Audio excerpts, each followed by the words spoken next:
Parents who tried their best to raise their kids to be good humans but they turned out to be jerks. What do you wish you did differently?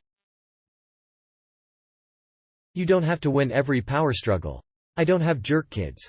But I do think I've learned a lot from having 4 very different kids, and I think too many parents think the same strategies work for all kids, i.e., rule consequence behavior falls in line, rinse and repeat, and 2. Focus on the behavior rather than the cause. If you have a kid who doesn't respond to your parenting style, philosophy, you should rethink your approach. It's not all the kid's fault. Some kids will burn their lives to the ground to make a point. I have one like that. For too long, it was a vicious cycle of kid acts out I punish kid is angry. Acts out more I punish harder kid is angrier. Acts out even more I punish even harder and on and on and on and on. Something needs to break the cycle. For instance, if your kid is challenging your authority, it's usually a bid for more independence. They're trying to be more mature, and they want your adult respect. You don't have to excuse the bad behavior. Consequences are okay. But you also have to look for ways to help your kid get that need met. You don't have to tie it to the actual incident, so it doesn't look like a reward. Give them more responsibility for themselves.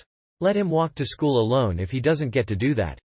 Quit bugging him so much about what he does with his free time, even if you think he should be getting more fresh air. Look for any opportunity to let him choose something. We're going to do something as a family on Sunday. You can choose what we do. Or where we eat or whatever. Don't tell him when he has to do his chores. Let him set his Saturday schedule. I need you to mow the lawn and do the dishes today. You can do it any time between now and 6 p.m. If you address the cause of the behavior, it's going to do way more to correct a bad behavior, and you'll also get more respect from your kid. If you insist on winning every power struggle, your kid is going to see everything as a fight. Edit. I need to give my wife credit for helping me understand this over the years. She's not only a great mom and wife, she's also a really good therapist. She's gained a lot of perspective working with other kids and parents and working on those relationships. Generally speaking, if you try to teach your kid something and not be the example, you might as well not have wasted your time. Not me, but my parents have discussed what they wished they had done differently for my brother in order to prevent him from becoming a violent, homeless, drug-addicted snotball of a person. They wish they had sent him to therapy before problems ever started, and that they had reacted quicker and sent him sooner when they did. They wish they hadn't yelled so much at all of us. That they had been more patient and forgiving of our mistakes. They wish a lot. The mom of one of the Columbine shooters gave a TED Talk about this. She wrote a book called A Mother's Reckoning about all the signs she missed. I think every parent needs to read this book before their kids hit their teenage years. And if anyone's wondering, Sue Klebold donated all of her profits from the book to mental health charities. Ordering it now because I have a 10-year-old. I do not want to read it, but it's my responsibility to. I've seen that, been a while, but I remember it being heartbreaking. I can't even begin to imagine what it feels like to think you've raised a decent kid, and they then go on a murder-suicide spree that changes history. Hi you, AVB for Prez. I'm from Italy and old enough to recall the Columbine massacre as a major mediatic event. We discussed it for weeks in school and watched the Gus Van Sant movie, Elephant, to go with it, trying to make sense of a reality a continent away. Looking back and considering current events, I'd be curious to know, how did that particular event change history, as you say? I can see how it made history, but I'm often left to wonder if anything changed at all. Just to be clear, this is a genuine question and I don't mean to be disrespectful with any of this in any way. Columbine wasn't the first school shooting, but it was the tipping point where it entered pop culture and became a thing that could happen. Well, it certainly set a precedent. Sadly, I think that's it. All it did was teach a lot of other people that was an option when they may have never considered it before. It also taught them they could become famous that way. What is the TLDW? She never saw it coming and blames herself for her son's actions and thinks that she failed as a parent despite trying to raise good people. She doesn't know what she could have missed or how she failed, and she still doesn't know the answer. Afterward, she found his journal and saw that he was suicidal, depressed, and that he joined the shooting because he wanted to die.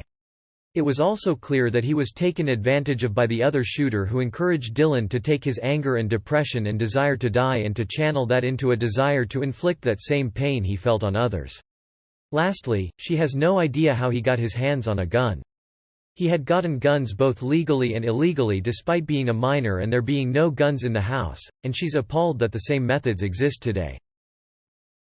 It can be very difficult for a parent to distinguish between normal teenage mood swings and a serious crisis, especially if the lines of communication aren't open. I think that's really the bottom line. The thing she did wrong as a parent is staring her right in the face, and I don't say that to judge because it's an easy mistake to make and a hard one to fix. Her kid didn't feel like he could talk to his parents about what was going on in his life.